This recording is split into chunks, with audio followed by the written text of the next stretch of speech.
शरीराला जसे हेल्दी घटक हवे असतात तसे आपल्या केसांना सुद्धा हेल्दी घटक हवे असतात. त्यासाठी आपण काय करतो, केसांना मेहंदी लावतो.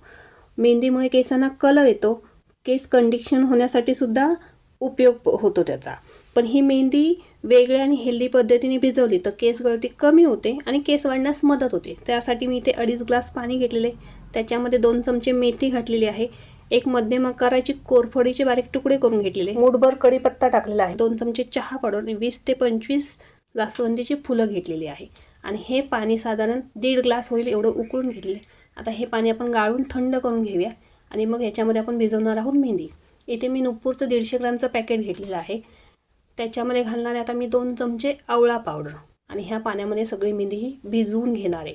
आणि ही मेहंदी आपण रात्रभर ठेवायची आणि दुसऱ्या दिवशी सकाळी केसांना लावायची. लोखंडी कढईमध्ये ही मेहंदी भिजल्यामुळे मेहंदीचा कलरसुद्धा बदलतो. मेहंदीमुळे केसांना शाईन आणि केस सिल्की होतात.